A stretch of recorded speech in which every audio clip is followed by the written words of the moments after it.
नमस्कार। आज हम कृष्ण की एक ऐसी रानी की कहानी में उतरेंगे जो जितनी शक्तिशाली थी उतनी ही कह सकते हैं विवादास्पद भी। नाम है सत्यभामा। अक्सर उन्हें सिर्फ अभिमानी या घमंडी कहकर एक तरफ कर दिया जाता है, लेकिन उनकी कहानी में इससे कहीं ज्यादा गहराई है। तो सवाल यही उठता है कि क्या सत्यभामा वाकई में सिर्फ एक अहंकारी रानी थी या फिर उनके इस व्यक्तित्व के पीछे कई और परतें भी थीं। चलिए आज इसी कहानी को परत दर परत खोलने की कोशिश करते हैं। ठीक है, तो इस पूरी कहानी की जो जड़ है वो एक पौराणिक मणि से शुरू होती है। एक ऐसी मणि जिसने एक ऐसे रिश्ते की नींव रखी जो प्रेम, गलतफहमी, संघर्ष और आखिर में परिवर्तन से भरा हुआ था। देखिए, ये कोई मामूली मणि नहीं थी, ये थी स्यमंतक मणि, जिसे खुद सूर्यदेव ने तोहफे में दिया था। ऐसा माना जाता था कि ये मणि जहां भी रहे वहां धन दौलत और खुशहाली की कभी कोई कमी नहीं होती। अब जाहिर है यही इसकी सबसे बड़ी शक्ति थी और यही आगे चलकर सारे विवाद की वजह भी बनी। तो ये पूरा मामला उलझा कैसे? देखिए, मणि के मालिक थे सत्राजित, जो सत्यभामा के पिता थे। उन्होंने वो मणि अपने भाई प्रसेन को पहनने के लिए दे दी। प्रसेन उसे पहनकर शिकार पर गए और कभी वापस ही नहीं लौटे, और मणि भी गायब हो गई। बस चारों तरफ एक ही बात फैल गई कि ये काम कृष्ण का है। अब अपने सम्मान पर लगे इस दाग को मिटाने के लिए कृष्ण को खुद इस रहस्य की तह तक जाना था।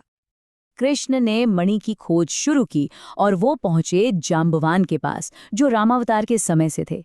मणि उन्हीं के पास थी और मणि को वापस पाने के लिए जो युद्ध हुआ वो कोई एक दो दिन नहीं चला, बल्कि पूरे 28 दिनों तक चलता रहा। आप सोच सकते हैं कि कृष्ण अपने सम्मान को वापस पाने के लिए किस हद तक गए। आखिरकार जाम्बवान ने कृष्ण को विष्णु का अवतार मानकर हार मान ली और मणि लौटा दी। जब कृष्ण ने वो मणि सत्राजित को वापस लौटाई तो सत्राजित को अपनी गलती पर बहुत बहुत पछतावा हुआ, और उसी अपराध बोध में उन्होंने अपनी बेटी सत्यभामा का हाथ और वो स्यमंतक मणि दोनों कृष्ण को सौंप दिए। तो विवाह तो हो गया, लेकिन असल में सत्यभामा थी कौन? उनका व्यक्तित्व कैसा था? चलिए अब इसे समझते हैं, क्योंकि कहानी का सबसे दिलचस्प हिस्सा यहीं से शुरू होता है। सत्यभामा कोई आम रानी नहीं थी। वो बहुत ही ज्यादा तेजस्विनी, साहसी और स्वाभिमानी थी। वो कृष्ण से सच्चा प्रेम करती थी, इसमें कोई शक नहीं। लेकिन उन्हें ये पूरा यकीन था कि कृष्ण की सभी रानियों में वही उनकी सबसे खास, सबसे प्रिय हैं। और इसी विश्वास ने उनके प्रेम में अधिकार और गर्व का एक भाव भर दिया था। इसका सबसे अच्छा उदाहरण है पारिजात वृक्ष की कहानी। जब सत्यभामा ने इंद्र के स्वर्ग में वो चमत्कारी पेड़ देखा तो बस उसे पाने की जिद पकड़ ली। ये कोई मामूली इच्छा नहीं थी, ये एक मांग थी। और कृष्ण ने भी उनके इस अधिकार वाले प्रेम का मान रखते हुए देवताओं से युद्ध किया और वो वृक्ष सिर्फ उनके लिए द्वारका ले आए। लेकिन सत्यभामा का व्यक्तित्व सिर्फ जिद और शाही ठाट बाट तक ही सीमित नहीं था। उनका एक और पहलू था, एक ऐसा पहलू जो उन्हें बाकी सबसे बिल्कुल अलग बनाता था। वो एक योद्धा थीं। हुआ ये कि उस समय नरकासुर नाम के एक राक्षस ने आतंक मचा रखा था। उसने 16,100 स्त्रियों को बंदी बना लिया था। उसे हराना बहुत जरूरी था। लेकिन इस खतरनाक युद्ध में कृष्ण अकेले नहीं गए थे। और जो हुआ वो सच में हैरान करने वाला था। सत्यभामा ना सिर्फ कृष्ण के साथ युद्ध के मैदान में गईं, बल्कि नरकासुर का वध खुद उन्होंने अपने हाथों से किया। असल में उन्हें धरती माँ से एक ऐसा वरदान मिला हुआ था कि सिर्फ वही नरकासुर को मार सकती थीं। मतलब वो कृष्ण की सारथी बनकर नहीं, बल्कि एक बराबर की योद्धा बनकर लड़ी।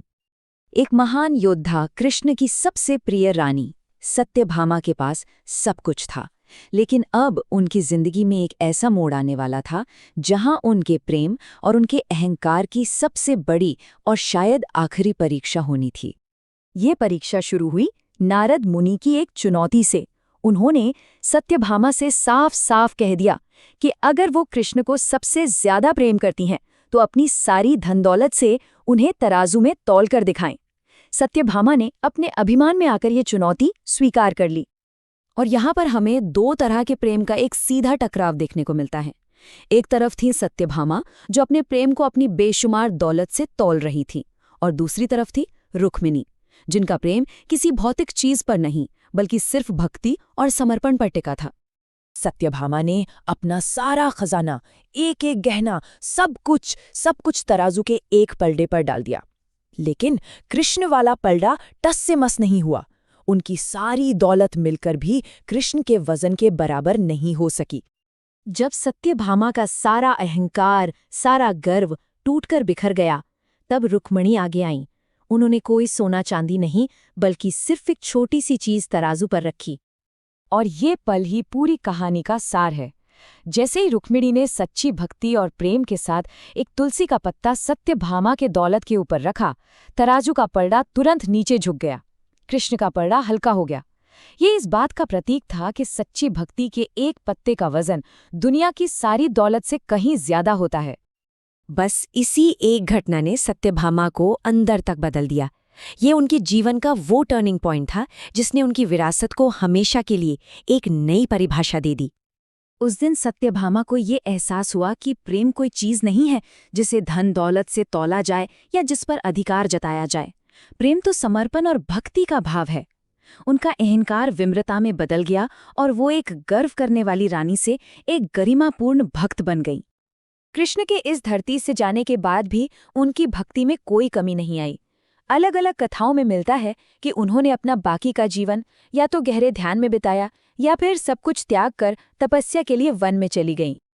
तो आखिर में सत्यभामा सिर्फ एक अहंकारी रानी नहीं थी, वो शक्ति का प्रतीक थी, साहस का प्रतीक थी और हाँ, एक ऐसे प्रेम का भी प्रतीक थी जिसमें अधिकार का भाव था। उनकी कहानी हमें ये दिखाती है कि कैसे सही ज्ञान मिलने पर एक इंसान अपने सबसे बड़े अहंकार को भी त्याग कर खुद को पूरी तरह बदल सकता है। सत्यभामा की ये यात्रा हमें एक बहुत गहरे सवाल पर सोचने को मजबूर करती है कि क्या सच्चे प्रेम में अधिकार जताने और अहंकार के लिए कोई जगह होती है, या फिर सच्चा प्रेम इन सभी भावनाओं से कहीं ऊपर, कहीं परे होता है। इस पर जरूर सोचिएगा।